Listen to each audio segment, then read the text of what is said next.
Fanny Hill by John Cleland. Part-3.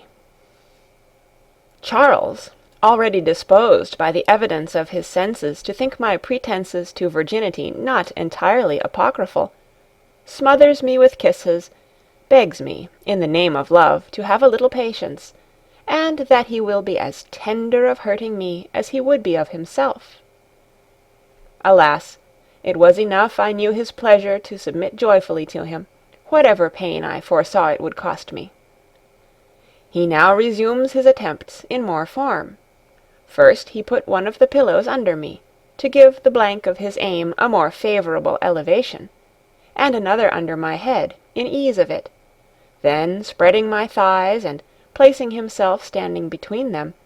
made them rest upon his hips. Applying then the point of his machine to the slit, into which he sought entrance, it was so small he could scarce assure himself of its being rightly pointed. He looks, he feels, and satisfies himself. The driving forward with fury, its prodigious stiffness, thus impacted wedge-like, breaks the union of those parts, and gained him just the insertion of the tip of it, lip-deep, which, being sensible of, he improved his advantage, and, following well his stroke, in a straight line, forcibly deepens his penetration, but put me to such intolerable pain, from the separation of the sides of that soft passage by a hard thick body, I could have screamed out, but, as I was unwilling to alarm the house, I held in my breath, and crammed my petticoat, which was turned up over my face, into my mouth, and bit it through in the agony. At length, the tender texture of that tract giving way to such fierce tearing and rending, he pierced something further into me, and now, outrageous and no longer his own master, but borne headlong away by the fury and over-metal of that member, now exerting itself with a kind of native rage,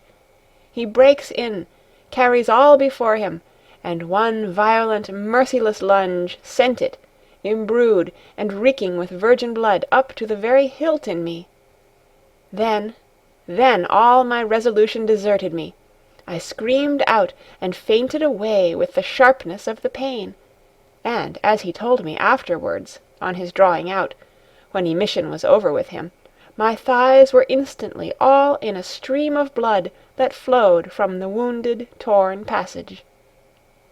When I recovered my senses, I found myself undressed, and abed, in the arms of the sweet, relenting murderer of my virginity, who hung mourning tenderly over me, and holding in his hand a cordial, which, coming from the still dear author of so much pain, I could not refuse.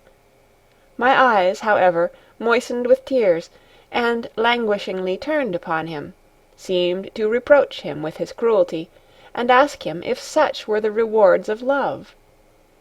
But Charles, to whom I was now infinitely endeared by this complete triumph over a maidenhead, where he so little expected to find one, in tenderness to that pain which he had put me to, in procuring himself the height of pleasure,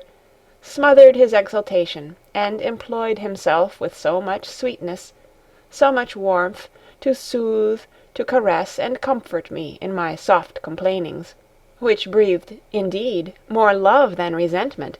that I presently drowned all sense of pain in the pleasure of seeing him, of thinking that I belonged to him, he who was now the absolute disposer of my happiness, and, in one word, my fate. The sore was, however, too tender, the wound too bleeding fresh, for Charles's good nature to put my patience presently to another trial, but as I could not stir or walk across the room,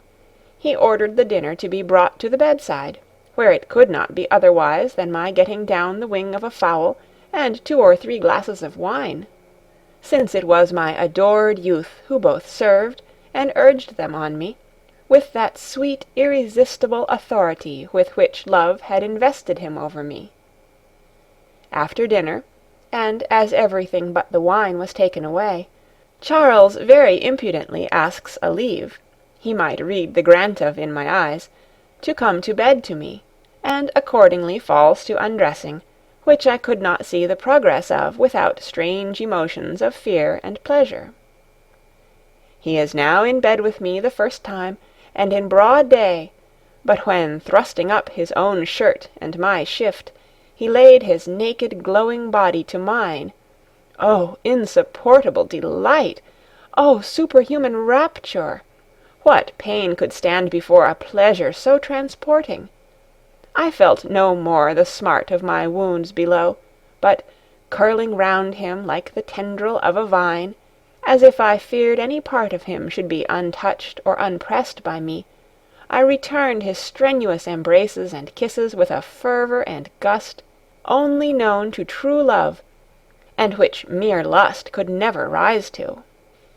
Yes, even at this time, when all the tyranny of the passions is fully over, and my veins roll no longer but a cold tranquil stream,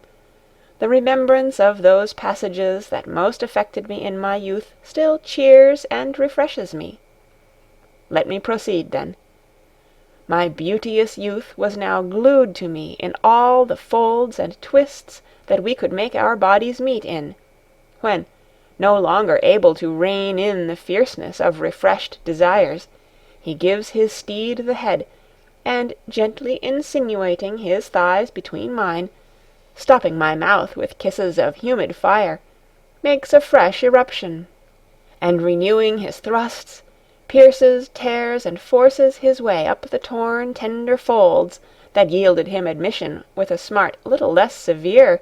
than when the breach was first made. I stifled, however, my cries, and bore him with the passive fortitude of a heroine. Soon his thrusts, more and more furious, cheeks flushed with a deeper scarlet, his eyes turned up in the fervent fit, some dying sighs, and an agonizing shudder, announced the approaches of that ecstatic pleasure I was yet in too much pain to come in for my share of it. Nor was it till after a few enjoyments had numbed and blunted the sense of the smart, and given me to feel the titillating inspersion of balsamic sweets, drew from me the delicious return, and brought down all my passion, that I arrived at excess of pleasure through excess of pain. But when successive engagements had broke and inured me, I began to enter into the true unallayed relish of that pleasure of pleasures, when the warm gush darts through all the ravished inwards. What floods of bliss! What melting transports! What agonies of delight! Too fierce, too mighty for nature to sustain. Well has she, therefore, no doubt, provided the relief of a delicious momentary dissolution, the approaches of which are intimated by a dear delirium, a sweet thrill on the point of emitting those liquid sweets, in which enjoyment itself is drowned, when one gives the languishing stretch-out and dies at the discharge. How often, when the rage and tumult of my senses had subsided after the melting flow, have I, in a tender meditation, asked myself coolly the question, if it was in nature for any of its creatures to be so happy as I was? Or what were all fears of the consequence, put in the scale of one night's enjoyment of anything so transcendently the taste of my eyes and heart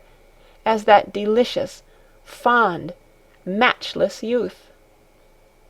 Thus we spent the whole afternoon till supper-time, in a continued circle of love-delights, kissing, turtle-billing, toying, and all the rest of the feast. At length supper was served in, before which Charles had,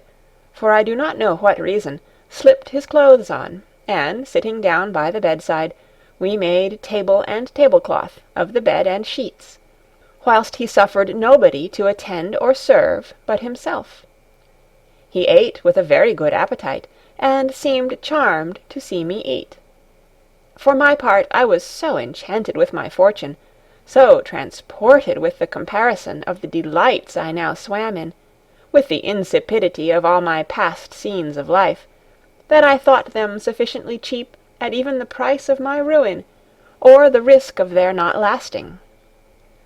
The present possession was all my little head could find room for. We lay together that night, when, after playing repeated prizes of pleasure, nature, overspent and satisfied, gave us up to the arms of sleep. Those of my dear youth encircled me, the consciousness of which made even that sleep more delicious. Late in the morning I waked first, and observing my lover slept profoundly, softly disengaged myself from his arms, scarcely daring to breathe for fear of shortening his repose. My cap, my hair, my shift, were all in disorder from the rufflings I had undergone, and I took this opportunity to adjust and set them as well as I could. Whilst every now and then, looking at the sleeping youth with inconceivable fondness and delight, and reflecting on all the pain he had put me to, tacitly owned that the pleasure had overpaid me for my sufferings. It was then broad day.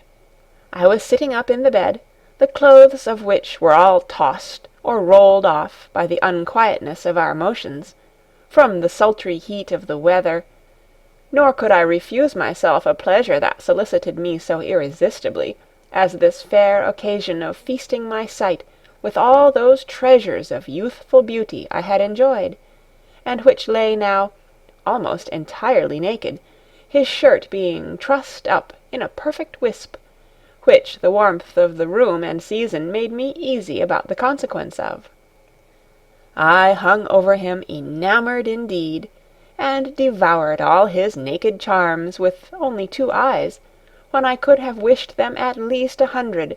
for the fuller enjoyment of the gaze.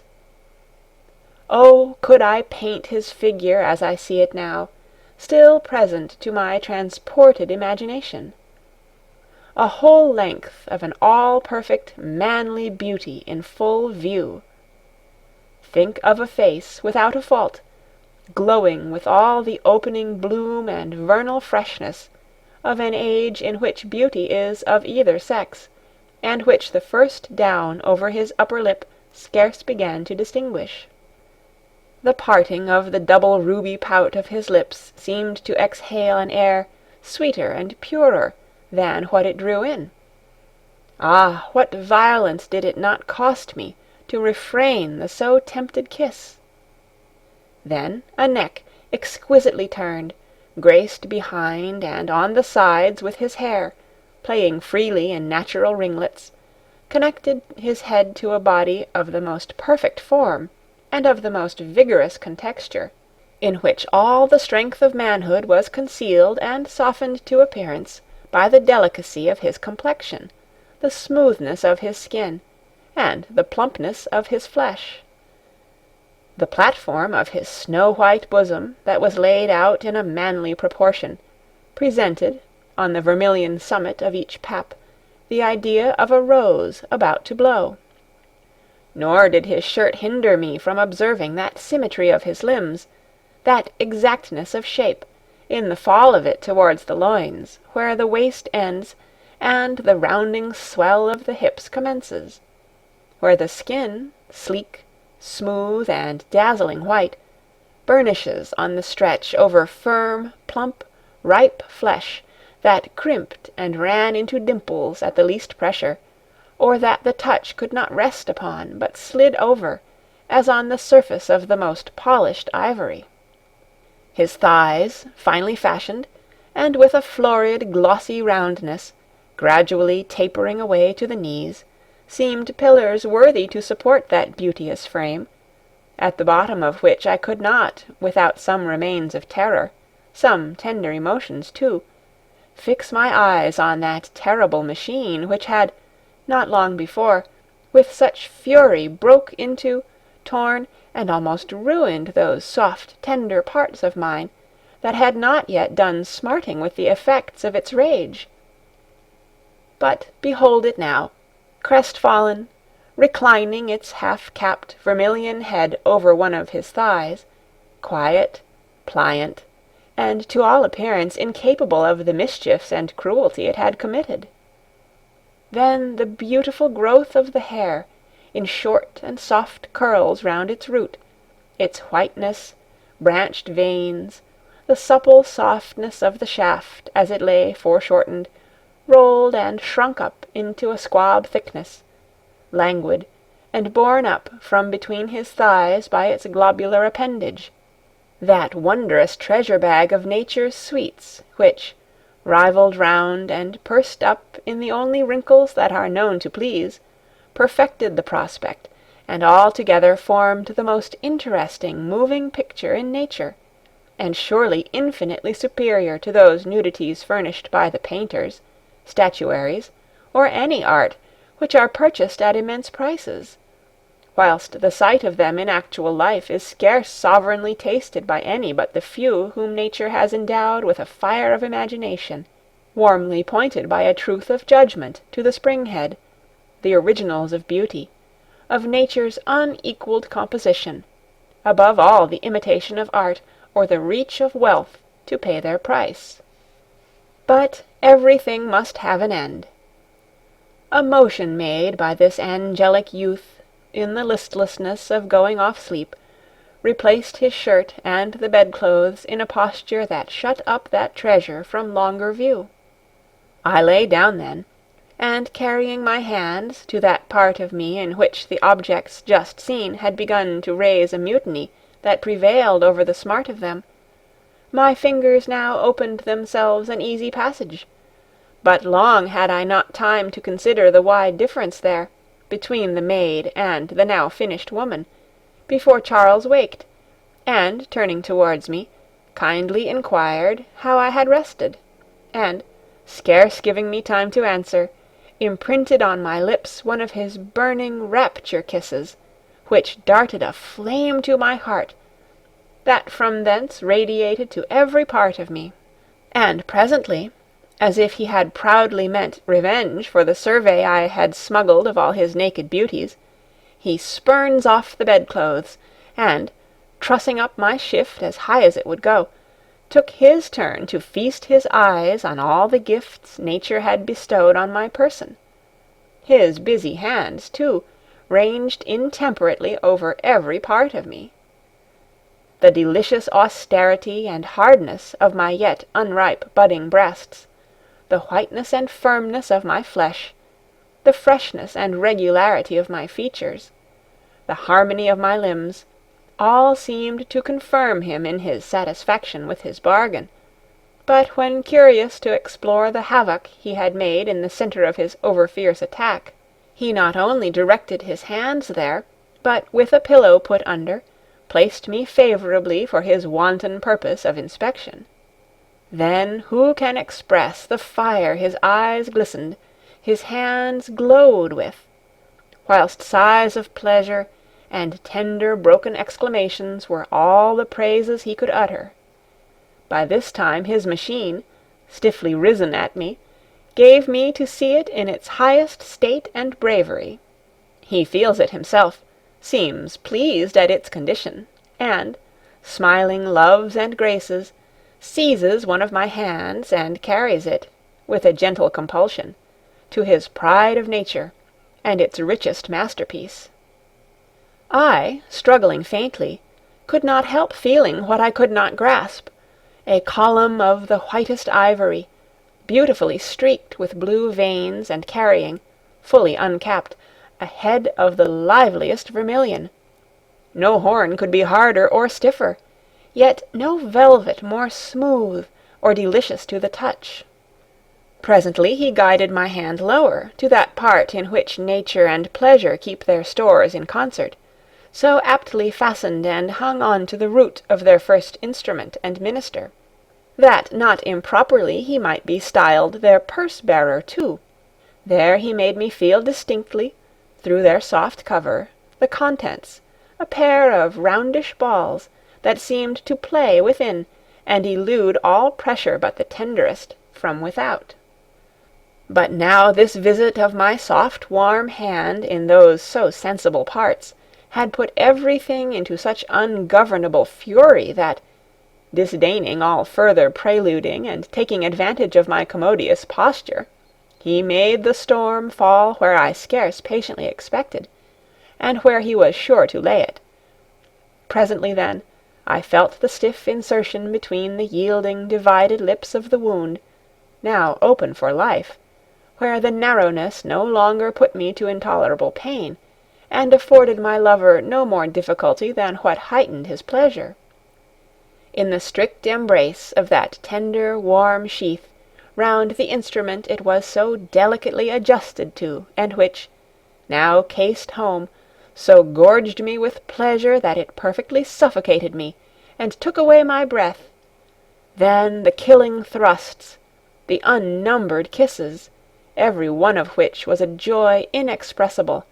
and that joy lost in a crowd of yet greater blisses. But this was a disorder too violent in nature to last long. The vessels, so stirred and intensely heated, soon boiled over, and for that time put out the fire. Meanwhile, all this dalliance and disport had so far consumed the morning, that it became a kind of necessity to lay breakfast and dinner into one. In our calmer intervals Charles gave the following account of himself, every word of which was true. He was the only son of a father who, having a small post in the revenue, rather overlived his income, and had given this young gentleman a very slender education. No profession had he bred him up to, but designed to provide for him in the army, by purchasing him an ensign's commission, that is to say, provided he could raise the money, or procure it by interest,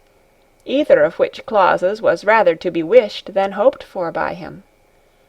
On no better a plan, however, had this improvident father suffered this youth, a youth of great promise,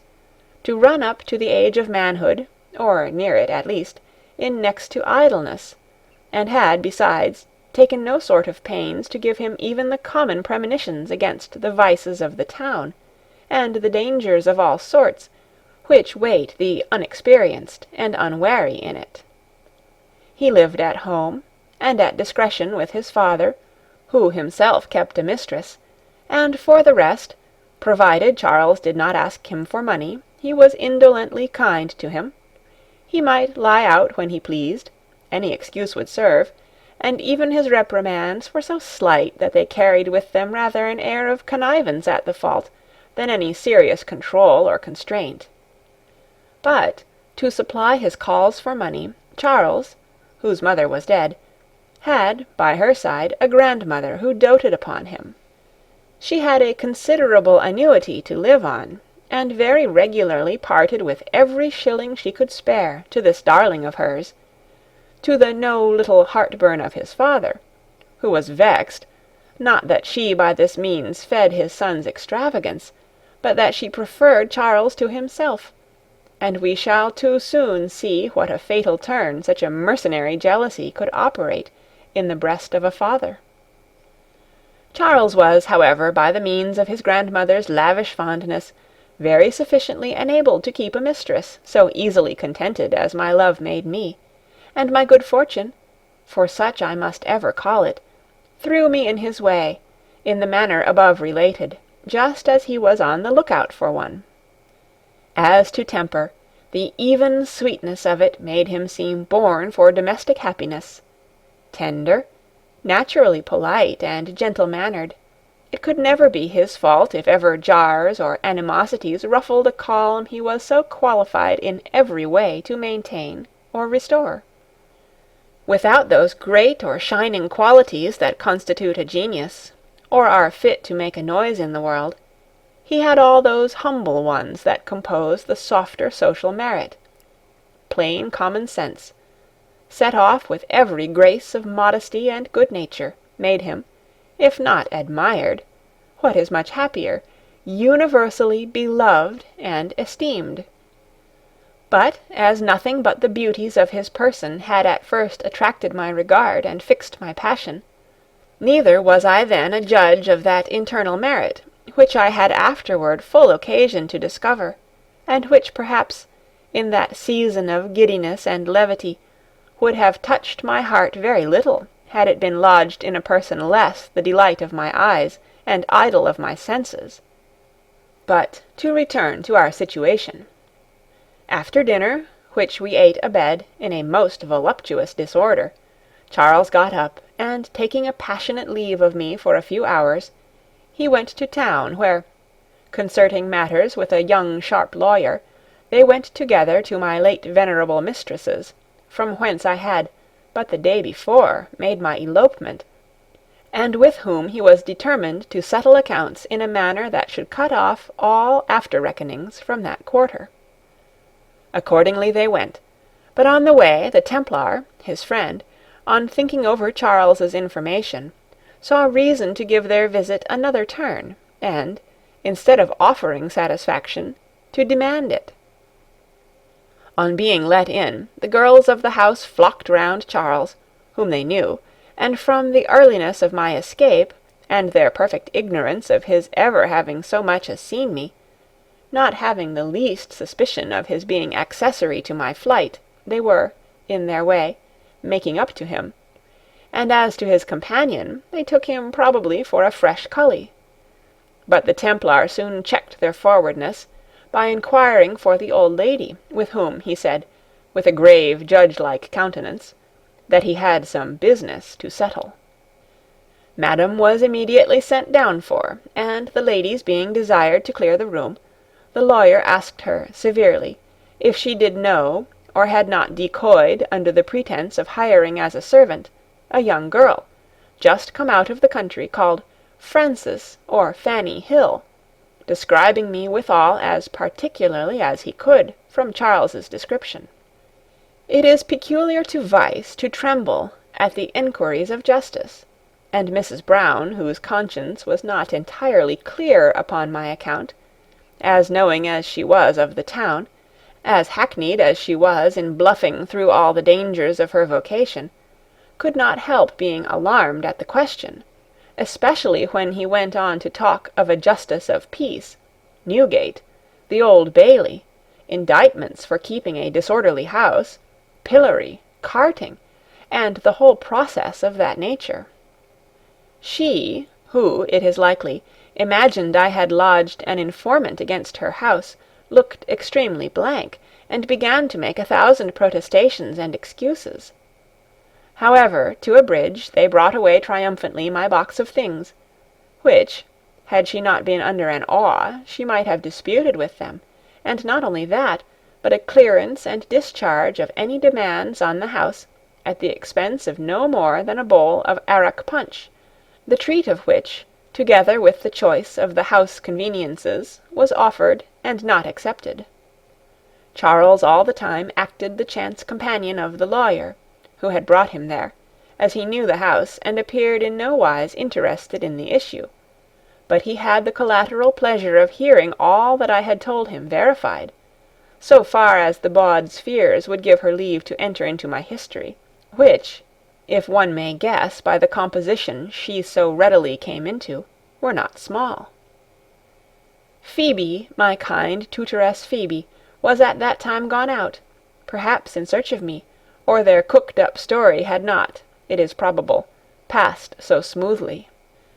This negotiation had, however, taken up some time, which would have appeared much longer to me, left as I was in a strange house, if the landlady,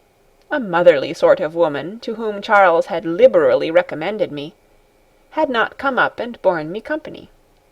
We drank tea, and her chat helped to pass away the time very agreeably, since he was our theme, but as the evening deepened, and the hour set for his return was elapsed, I could not dispel the gloom of impatience and tender fears which gathered upon me, and which our timid sex are apt to feel in proportion to their love. Long, however, I did not suffer. The sight of him overpaid me, and the soft reproach I had prepared for him expired before it reached my lips. I was still abed, yet unable to use my legs otherwise than awkwardly, and Charles flew to me, catched me in his arms, raised and extending mine to meet his dear embrace, and gives me an account, interrupted by many a sweet parenthesis of kisses, of the success of his measures. I could not help laughing at the fright the old woman had been put into, which my ignorance, and indeed my want of innocence, had far from prepared me for bespeaking. She had, it seems, apprehended that I fled for shelter to some relation I had recollected in town, on my dislike of their ways and proceeding towards me, and that this application came from thence; for, as Charles had rightly judged, not one neighbour had, at that still hour, seen the circumstance of my escape into the coach, or, at least, noticed him. Neither had any in the house the least hint or clue of suspicion of my having spoke to him, much less of my having clapped up such a sudden bargain with a perfect stranger. Thus the greatest improbability is not always what we should most mistrust. We supped with all the gaiety of two young giddy creatures at the top of their desires, and as I had most joyfully given up to Charles the whole charge of my future happiness, I thought of nothing beyond the exquisite pleasure of possessing him. He came to bed in due time, and this second night, the pain being pretty well over, I tasted in full draughts all the transports of perfect enjoyment. I swam, I bathed in bliss, till both fell fast asleep, through the natural consequences of satisfied desires and appeased flames, nor did we wake but to renewed raptures. Thus, making the most of love and life, did we stay in this lodging in Chelsea about 10 days, in which time Charles took care to give his excursions from home a favourable gloss, and to keep his footing with his fond indulgent grandmother, from whom he drew constant and sufficient supplies for the charge I was to him, and which was very trifling, in comparison with his former, less regular course of pleasures. Charles removed me then to a private, ready-furnished lodging in Street, St. James's, where he paid half a guinea a week for 2 rooms and a closet on the 2nd floor, which he had been some time looking out for, and was more convenient for the frequency of his visits than where he had at first placed me, in a house which I cannot say but I left with regret, as it was infinitely endeared to me by the first possession of my Charles, and the circumstance of losing there that jewel which can never be twice lost. The landlord, however, had no reason to complain of anything, but of a procedure in Charles too liberal not to make him regret the loss of us. Arrived at our new lodgings, I remember I thought them extremely fine, though ordinary enough, even at that price. But, had it been a dungeon that Charles had brought me to, his presence would have made it a little Versailles. The landlady, Mrs. Jones, waited on us to our apartment, and with great volubility of tongue explained to us all its conveniences, that her own maid should wait on us, that the best of quality had lodged at her house, that her first floor was let to a foreign secretary of an embassy, and his lady, that I looked like a very good-natured lady. At the word lady I blushed out of flattered vanity. This was too strong for a girl of my condition, for though Charles had had the precaution of dressing me in a less tawdry, flaunting style than were the clothes I escaped to him in, and of passing me for his wife, that he had secretly married and kept private, the old story, on account of his friends, I dare swear this appeared extremely apocryphal to a woman who knew the town so well as she did, but that was the least of her concern. It was impossible to be less scruple-ridden than she was, and the advantage of letting her rooms being her sole object, the truth itself would have far from scandalized her, or broke her bargain. A sketch of her picture and personal history will dispose you to account for the part she is to act in my concerns.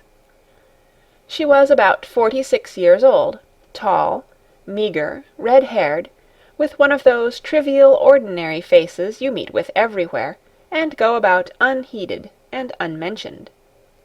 In her youth she had been kept by a gentleman who, dying, left her 40 pounds a year during her life, in consideration of a daughter he had by her,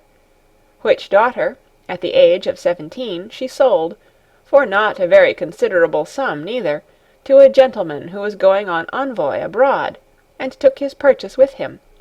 where he used her with the utmost tenderness, and it is thought was secretly married to her,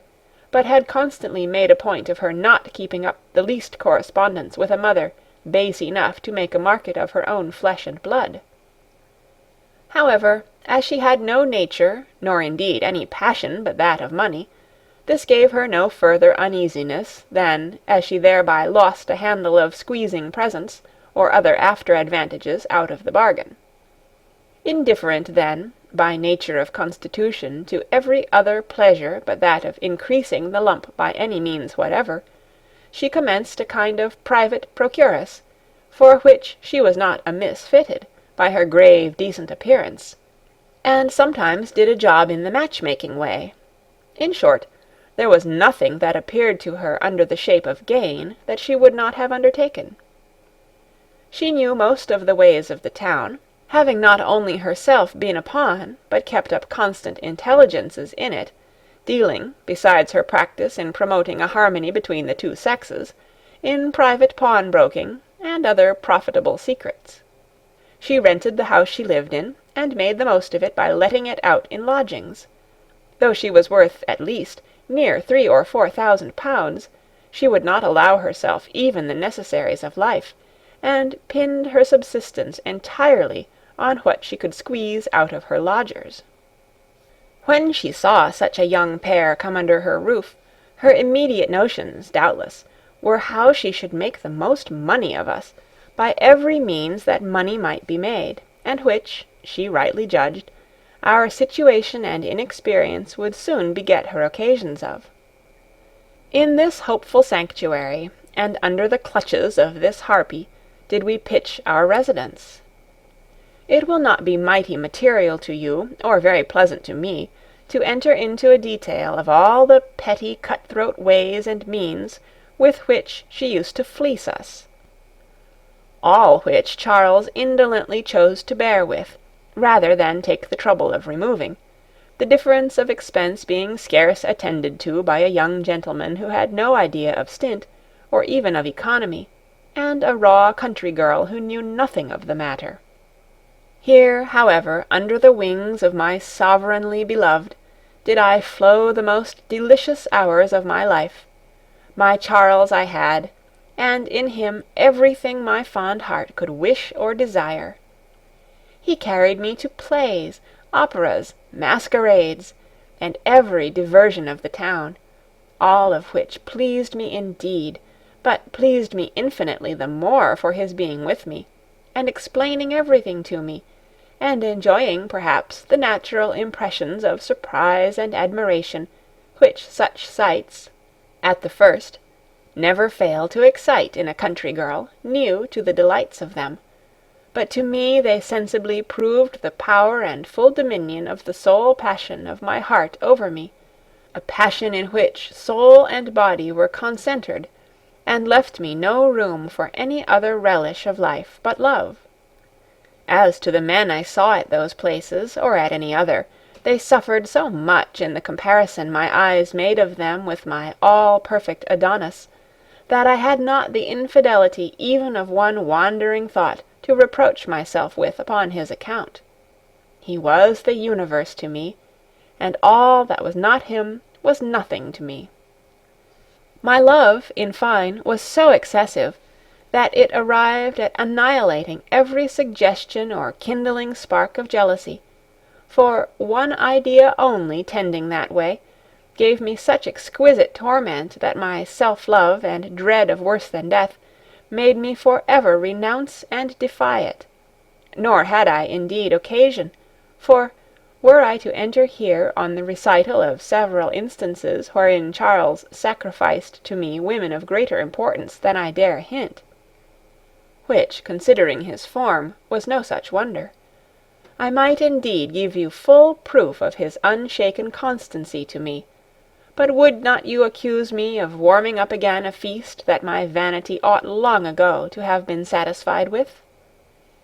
In our cessations from active pleasure, Charles framed himself one, in instructing me, as far as his own lights reached, in a great many points of life that I was, in consequence of my no education, perfectly ignorant of, nor did I suffer one word to fall in vain from the mouth of my lovely teacher. I hung on every syllable he uttered, and received as oracles all he said, whilst kisses were all the interruption I could not refuse myself the pleasure of admitting, from lips that breathed more than Arabian sweetness. I was in a little time enabled, by the progress I had made, to prove the deep regard I had paid to all that he had said to me, repeating it to him almost word for word, and to show that I was not entirely the parrot, but that I reflected upon, that I entered into it, I joined my own comments, and asked him questions of explanation. My country accent, and the rusticity of my gait, manners, and deportment, began now sensibly to wear off, so quick was my observation, and so efficacious my desire of growing every day worthier of his heart. As to money, though he brought me constantly all he received, it was with difficulty he even got me to give it room in my bureau, and what clothes I had he could prevail on me to accept of on no other foot than that of pleasing him by the greater neatness in my dress, beyond which I had no ambition. I could have made a pleasure of the greatest toil, and worked my fingers to the bone with joy to have supported him. Guess, then, if I could harbour any idea of being burdensome to him. And this disinterested turn in me was so unaffected, so much the dictate of my heart, that Charles could not but feel it, and if he did not love me as I did him, which was the constant and only matter of sweet contention between us, he managed so, at least, as to give me the satisfaction of believing it impossible for a man to be more tender, more true, more faithful than he was. Our landlady, Mrs. Jones, came frequently up to my apartment, from whence I never stirred on any pretext without Charles, nor was it long before she wormed out, without much art, the secret of our having cheated the church of a ceremony, and in course of the terms we lived together upon, a circumstance which far from displeased her, considering the designs she had upon me, and which, alas, she will too soon have room to carry into execution. But in the meantime, her own experience of life let her see that any attempt, however indirect or disguised, to divert or break, at least presently, so strong a cement of hearts as ours was, could only end in losing two lodgers, of whom she made very competent advantages, if either of us came to smoke her commission, for a commission she had from one of her customers either to debauch or get me away from my keeper at any rate. But the barbarity of my fate soon saved her the task of disuniting us. I had now been 11 months with this life of my life, which had passed in one continued rapid stream of delight, but nothing so violent was ever made to last. I was about 3 months gone with child by him, a circumstance which would have added to his tenderness, had he ever left me room to believe it could receive an addition, when the mortal, the unexpected blow of separation fell upon us. I shall gallop post over the particulars, which I shudder yet to think of, and cannot to this instant reconcile myself how, or by what means, I could outlive it. 2 lifelong days had I lingered through without hearing from him, I who breathed, who existed but in him, and had never yet seen 24 hours pass without seeing or hearing from him. The 3rd day my impatience was so strong, my alarms had been so severe, that I perfectly sickened with them, and being unable to support the shock longer, I sunk upon the bed, and ringing for Mrs. Jones, who had far from comforted me under my anxieties, she came up. I had scarce breath and spirit enough to find words to beg of her, if she would save my life, to fall upon some means of finding out, instantly, what was become of its only prop and comfort. She pitied me in a way that rather sharpened my affliction than suspended it, and went out upon this commission. Far she had not to go. Charles's father lived but at an easy distance, in one of the streets that run into Covent Garden. There she went into a public house, and from thence sent for a maidservant, whose name I had given her, as the properest to inform her. The maid readily came, and as readily, when Mrs. Jones inquired of her what was become of Mr. Charles, or whether he was gone out of town, acquainted her with the disposal of her master's son, which, the very day after, was no secret to the servants. Such sure measures had he taken for the most cruel punishment of his child for having more interest with his grandmother than he had, though he made use of a pretence plausible enough to get rid of him in this secret and abrupt manner, for fear her fondness should have interposed a bar to his leaving England, and proceeding on a voyage he had concerted for him, which pretext was, that it was indispensably necessary to secure a considerable inheritance that devolved to him by the death of a rich merchant, his own brother, at one of the factories in the South Seas, of which he had lately received advice, together with a copy of the will. In consequence of which resolution to send away his son, he had, unknown to him, made the necessary preparations for fitting him out, struck a bargain with the captain of a ship, whose punctual execution of his orders he had secured by his interest with his principal owner and patron, and, in short, concerted his measures so secretly and effectually, that whilst his son thought he was going down the river for a few hours, he was stopped on board of a ship, debarred from writing, and more strictly watched than a state criminal. Thus was the idol of my soul torn from me, and forced on a long voyage, without taking of one friend, or receiving one line of comfort,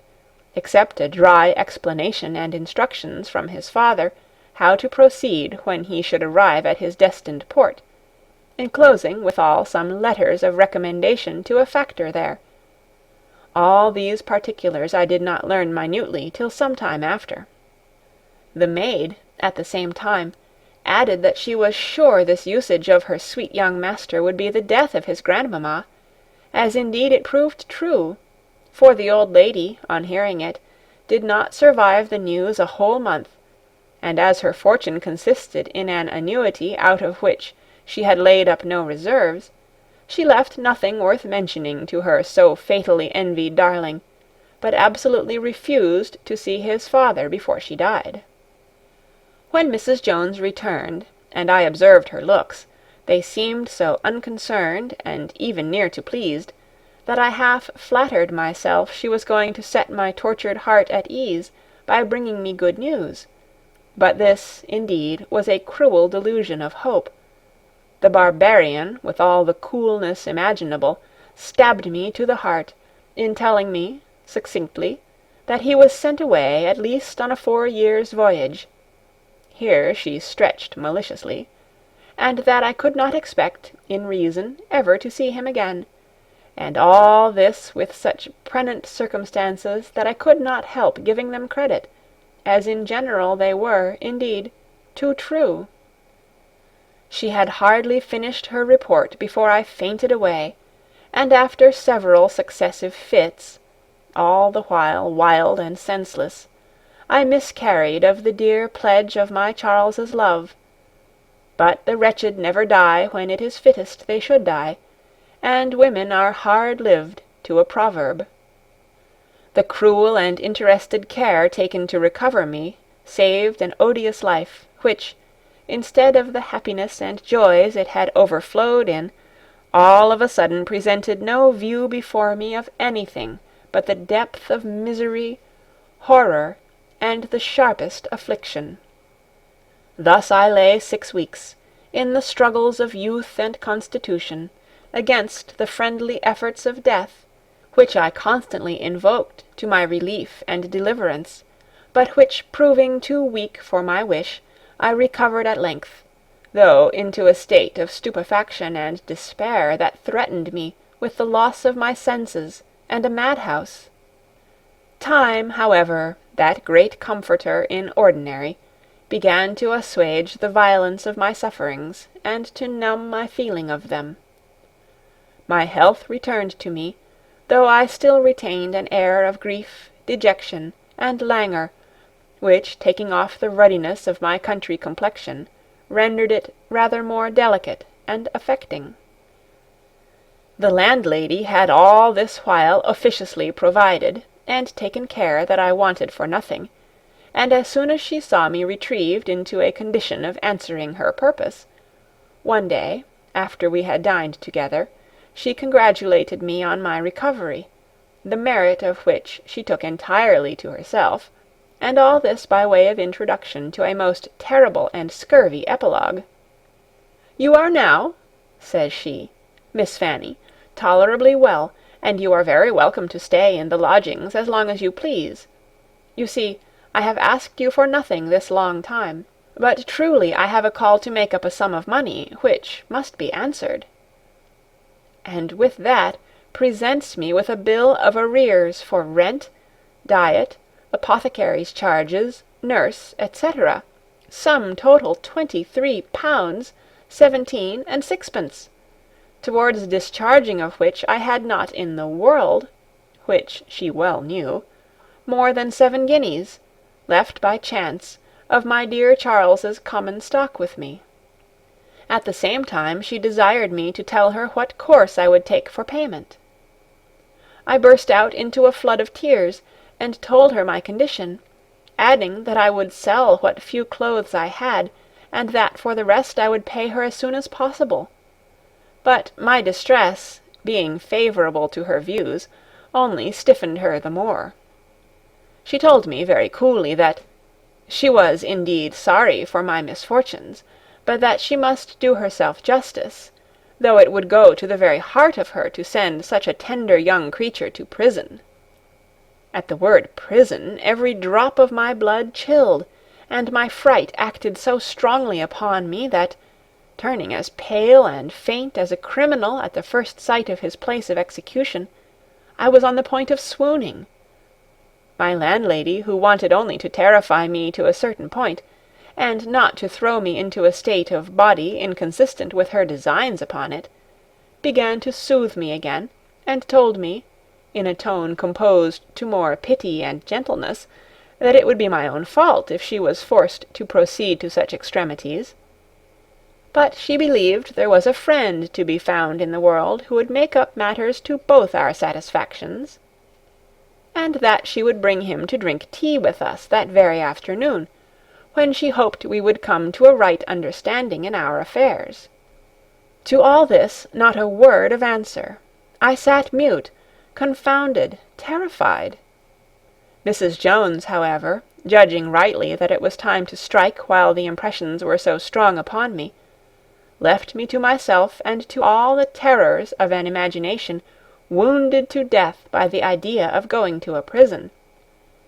and from a principle of self-preservation snatching at every glimpse of redemption from it.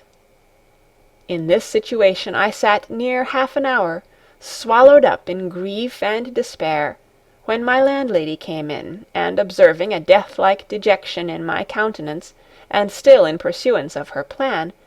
put on a false pity, and bidding me be of a good heart, things, she said, would not be so bad as I imagined if I would be but my own friend, and closed with telling me she had brought a very honourable gentleman to drink tea with me, who would give me the best advice how to get rid of all my troubles. Upon which, without waiting for a reply, she goes out and returns with this very honourable gentleman, whose very honourable procuress she had been, on this as well as other occasions. The gentleman, on his entering the room, made me a very civil bow, which I had scarce strength or presence of mind enough to return a curtsy to, when the landlady, taking upon her to do all the honours of the first interview, for I had never, that I remembered, seen the gentleman before, sets a chair for him and another for herself. All this while not a word on either side. A stupid stare was all the face I could put on this strange visit. The tea was made, and the landlady, unwilling, I suppose, to lose any time, observing my silence and shyness before this entire stranger, "Come, Miss Fanny," says she, in a coarse familiar style, and tone of authority, Hold up your head, child, and do not let sorrow spoil that pretty face of yours. What? Sorrows are only for a time. Come, be free. Here is a worthy gentleman who has heard of your misfortunes, and is willing to serve you. You must be better acquainted with him. Do not you now stand upon your punctilios, and this and that, but make your market while you may." At this so delicate and eloquent harangue, the gentleman, who saw I looked frightened and amazed, and indeed incapable of answering, took her up for breaking things in so abrupt a manner, as rather to shock than incline me to an acceptance of the good he intended me. Then, addressing himself to me, told me he was perfectly acquainted with my whole story, and every circumstance of my distress, which he owned was a cruel plunge for one of my youth and beauty to fall into. That he had long taken a liking to my person, for which he appealed to Mrs. Jones, there present, but finding me so absolutely engaged to another, he had lost all hopes of succeeding, till he had heard the sudden reverse of fortune that had happened to me, on which he had given particular orders to my landlady to see that I should want for nothing, and that, had he not been forced abroad to the Hague, on affairs he could not refuse himself to, he would himself have attended me during my sickness, that on his return, which was but the day before, he had, on learning my recovery, desired my landlady's good offices to introduce him to me, and was as angry, at least, as I was shocked at the manner in which she had conducted herself towards obtaining him that happiness. But that to show me how much he disowned her procedure, and how far he was from taking any ungenerous advantage of my situation, and from exacting any security for my gratitude, he would before my face that instant discharge my debt entirely to my landlady, and give me her receipt in full, after which I should be at liberty either to reject or grant his suit, as he was much above putting any force upon my inclinations. Whilst he was exposing his sentiments to me, I ventured just to look up to him, and observed his figure, which was that of a very slight gentleman, well made, about 40, dressed in a suit of plain clothes, with a large diamond ring on one of his fingers, the lustre of which played in my eyes as he waved his hand in talking, and raised my notions of his importance. In short, he might pass for what is commonly called a comely black man, with an air of distinction natural to his birth and condition. To all his speeches, however, I answered only in tears that flowed plentifully to my relief, and choking up my voice, excused me from speaking, very luckily, for I should not have known what to say. The sight, however, moved him, as he afterwards told me, irresistibly, and by way of giving me some reason to be less powerfully afflicted, he drew out his purse, and calling for pen and ink, which the landlady was prepared for, paid her every farthing of her demand, independent of a liberal gratification which was to follow unknown to me, and, taking a receipt in full, very tenderly forced me to secure it, by guiding my hand, which he had thrust it into, so as to make me passively put it into my pocket. Still I continued in a state of stupidity, or melancholy despair, as my spirits could not yet recover from the violent shocks they had received, and the accommodating landlady had actually left the room, and me alone with this strange gentleman, before I observed it, and then I observed it without alarm, for I was now lifeless and indifferent to everything. The gentleman, however, no novice in affairs of this sort, drew near me, and under the pretence of comforting me, first with his handkerchief, dried my tears as they ran down my cheeks. Presently he ventured to kiss me. On my part, neither resistance nor compliance. I sat stock still, and now looking on myself as bought by the payment that had been transacted before me, I did not care what became of my wretched body, and, wanting life, spirits, or courage to oppose the least struggle, even that of the modesty of my sex, I suffered tamely whatever the gentleman pleased, who, proceeding insensibly from freedom to freedom, insinuated his hand between my handkerchief and bosom, which he handled at discretion. Finding thus no repulse, and that everything favoured, beyond expectation, the completion of his desires, he took me in his arms and bore me, without life or motion, to the bed, on which, laying me gently down, and having me at what advantage he pleased, I did not so much as know what he was about, till recovering from a trance of lifeless insensibility, I found him buried in me, whilst I lay passive and innocent of the least sensation of pleasure. A death-cold corpse could scarce have less life or sense in it. As soon as he had thus pacified a passion which had too little respected the condition I was in, he got off, and after recomposing the disorder of my clothes, employed himself with the utmost tenderness to calm the transports of remorse and madness at myself with which I was seized, too late, I confess, for having suffered on that bed the embraces of an utter stranger. I tore my hair, wrung my hands, and beat my breast like a madwoman.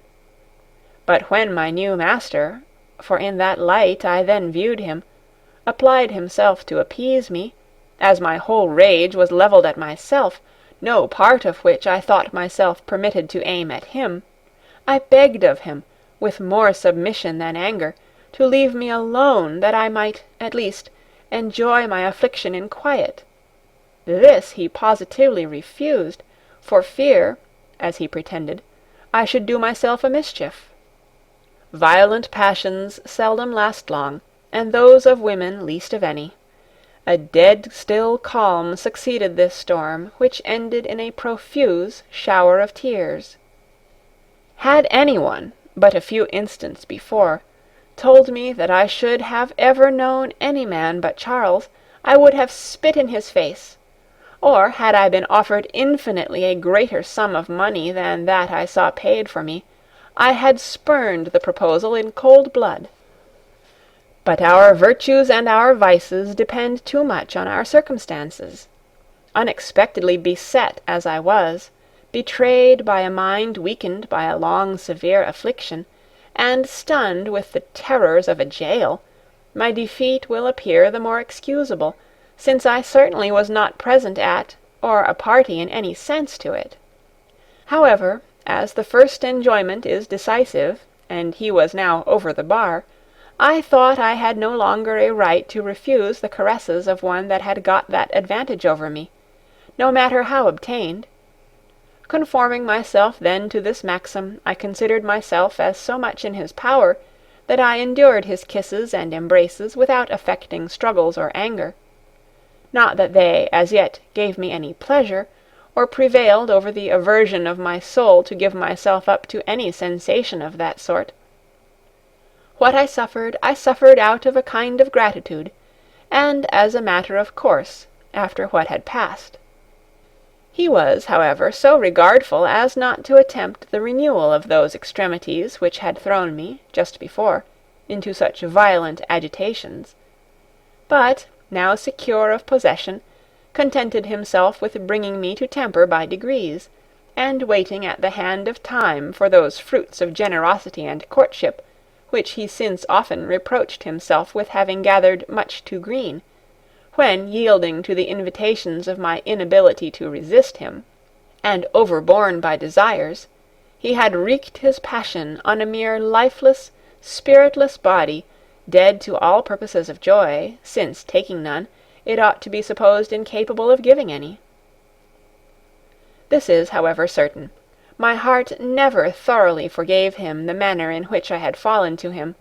although, in point of interest, I had reason to be pleased that he found, in my person, wherewithal to keep him from leaving me as easily as he had gained me. The evening was, in the meantime, so far advanced that the maid came in to lay the cloth for supper, when I understood, with joy, that my landlady, whose sight was present poison to me, was not to be with us. Presently a neat and elegant supper was introduced, and a bottle of Burgundy, with the other necessaries, were set on a dumb-waiter. The maid quitting the room, the gentleman insisted with a tender warmth that I should sit up in the elbow-chair by the fire, and see him eat, if I could not be prevailed on to eat myself. I obeyed with a heart full of affliction at the comparison it made between those delicious tete-a-tetes with my ever-dear youth, and this forced situation, this new awkward scene, imposed and obtruded on me by cruel necessity. At supper, after a great many arguments used to comfort and reconcile me to my fate, he told me that his name was H., brother to the Earl of L., and that having, by the suggestions of my landlady, been led to see me, he had found me perfectly to his taste, and given her a commission to procure me at any rate, and that he had at length succeeded, as much to his satisfaction as he passionately wished it might be to mine, adding, withal, some flattering assurances that I should have no cause to repent my knowledge of him. I had now got down at most half a partridge, and 3 or 4 glasses of wine, which he compelled me to drink by way of restoring nature,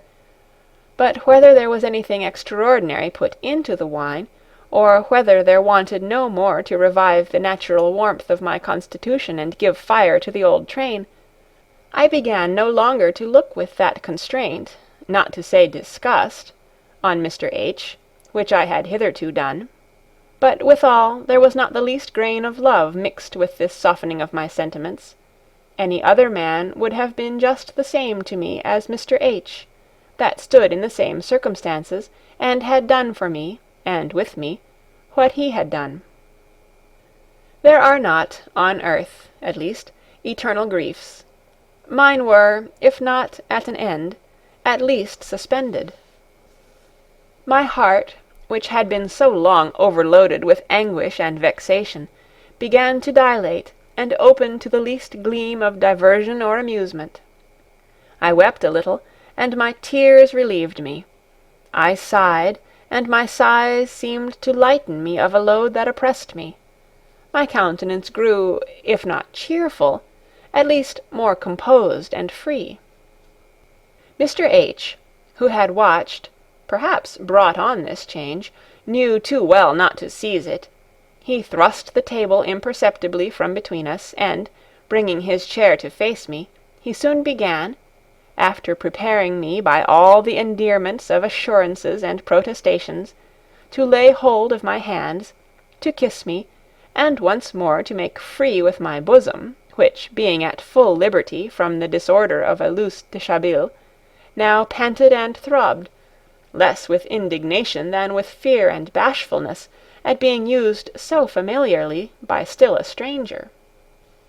But he soon gave me greater occasion to exclaim, by stooping down and slipping his hand above my garters. Thence he strove to regain the pass, which he had before found so open and unguarded. But he could not unlock the twist of my thighs. I gently complained, and begged him to let me alone, told him I was now well. However, as he saw there was more form and ceremony in my resistance than good earnest, he made his conditions for desisting from pursuing his point, that I should be put instantly to bed, whilst he gave certain orders to the landlady, and that he would return in an hour, when he hoped to find me more reconciled to his passion for me than I seemed at present. I neither assented nor denied, but my air and manner of receiving this proposal gave him to see that I did not think myself enough my own mistress to refuse it. Accordingly he went out and left me, when, a minute or two after, before I could recover myself into any composure for thinking, the maid came in with her mistress's service, and a small silver porringer of what she called a bridal posset, and desired me to eat it as I went to bed, which consequently I did, and felt immediately a heat, a fire run like a hue and cry through every part of my body. I burnt, I glowed, and wanted even little of wishing for any man. The maid, as soon as I was lain down, took the candle away, and, wishing me a good night, went out of the room, and shut the door after her. She had hardly time to get downstairs before Mr. H., opened my room door softly and came in, now undressed in his nightgown and cap, with 2 lighted wax candles, and, bolting the door, gave me, though I expected him, some sort of alarm. He came a tiptoe to the bedside, and said with a gentle whisper, "Pray, my dear, do not be startled. I will be very tender and kind to you." He then hurried off his clothes, and leaped into bed, having given me openings enough, whilst he was stripping, to observe his brawny structure, strong-made limbs, and rough shaggy breast. The bed shook again when it received this new load. He lay on the outside, where he kept the candles burning, no doubt for the satisfaction of every sense, for as soon as he had kissed me, he rolled down the bedclothes, and seemed transported with the view of all my person at full length, which he covered with a profusion of kisses, sparing no part of me. Then, being on his knees between my legs, he drew up his shirt and bared all his hairy thighs, and stiff staring truncheon, red-topped and rooted into a thicket of curls, which covered his belly to the navel, and gave it the air of a flesh brush, and soon I felt it joining close to mine, when he had drove the nail up to the head, and left no partition but the intermediate hair on both sides. End of Part 3.